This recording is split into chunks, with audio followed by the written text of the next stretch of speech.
Pessoal, seja bem-vindo ao Memória de Locadora. Eu sou o Fabrício Braz, um cara que gosta muito de RPG, e na época do PlayStation 1 eu jogava todo tipo de RPG que eu via pela frente. E é sobre isso que a gente vai falar hoje aqui no canal, os RPGs mais difíceis de PS1. E eu tenho certeza que algum dessa lista vai lhe interessar, e se não interessar, você deixa nos comentários qual faltou de RPG difícil do PlayStation 1, beleza? Antes, não se esquece de se inscrever, ativar o sininho e curtir esse vídeo que ajuda demais o canal. Partiu, bora pro vídeo. RPGs no geral são bem difíceis, principalmente quando se trata da linguagem, já que no PlayStation 1 a gente não tinha RPGs traduzido para o português. Então a gente tinha que se virar com dicionários de inglês na época, ou às vezes muito pior, dava a loucura de jogar RPGs em japonês e tentar descobrir o que é que estava falando cada coisa, cada item, cada ação. Mas eu tô falando de RPGs difíceis mesmo no Play 1.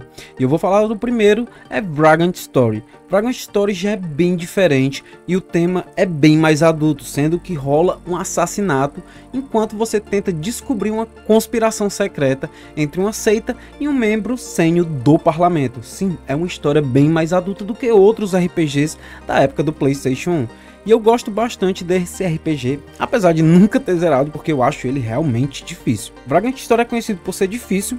Os jogadores precisam muito estrategicamente pensar nos combates, porque, meu amigo, se você falhar uma coisa, errar uma poção de cura errado, já era aquele combate, então você vai ter que refazer todo o combate novamente. Mas é um jogo muito bom, muito difícil, que um dia eu tenho que dar uma segunda chance para ele aqui no Play 1. Cara, o que falar de Persona? Hoje em dia todo mundo fala sobre Persona, né? O Shin Megami Tensei Persona. Só que o Persona 1 de PlayStation 1, cara, era difícil demais. Ele tem uma temática igual, parecida, mas era um jogo verdadeiramente casca grossa. E a verdadeira dificuldade por trás do Persona 1 veio do grande número de oponentes que precisavam ser enfrentados, especialmente nas masmorras mais pro final do jogo. Os jogadores se viam trabalhando mais do que na maioria dos RPGs. Sim, aquele trabalhar de graça para farmar, para ficar forte, para tentar lutar contra esses caras, para ter a sorte de passar.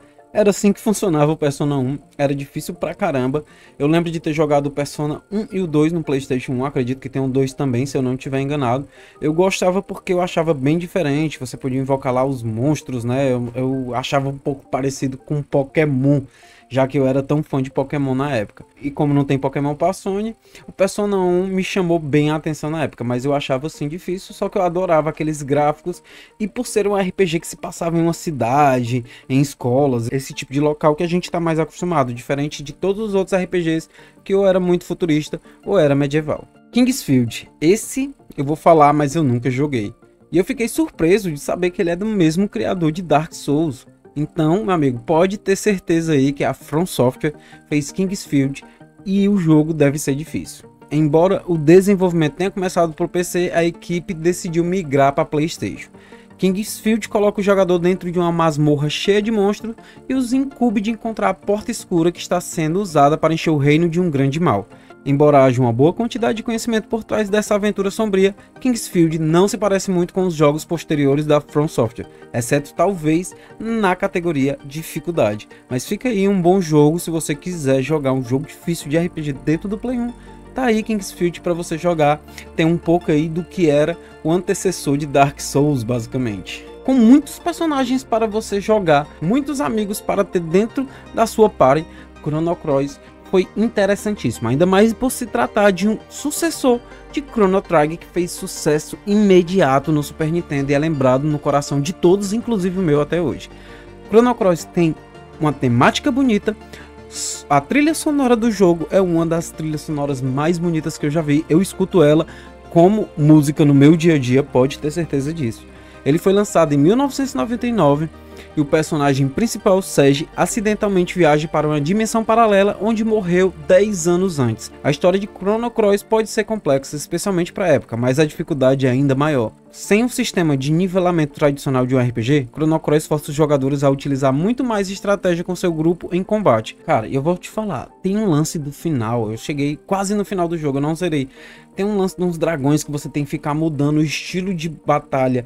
É tipo assim, de elemento, usa um elemento que é parecido com fogo, outro com água, outro com eletricidade, o branco não afeta o preto, aí tem uma camada onde tem uma expansão de qual elemento você tem que usar, que o inimigo está fraco naquela hora. É complicado demais a batalha de Chrono Cross. Eu não tô falando isso da época não, meu amigo, eu joguei recentemente, tava jogando com Chrono Cross e uma das coisas que fez eu parar de jogar é porque eu tava tirando o mínimo de dano dos inimigos e não tava entendendo lógica nenhuma no estilo de batalha. Mas é um jogo realmente sensacional, com música incrível, e eu tenho certeza que você pode dar uma chance, porque, meu amigo, tem muito personagem para você incluir na sua party. São muitos mesmo, e isso deixa o jogo bem mais legal. RPG é aquela parada, ou você ama, ou você odeia. Deixa aqui nos comentários qual jogo de Play 1 que você já zerou de RPG, que eu quero muito saber. Eu sou o Fabrício Braz e até o próximo vídeo aqui, na Memória de Locadora. Valeu, pessoal!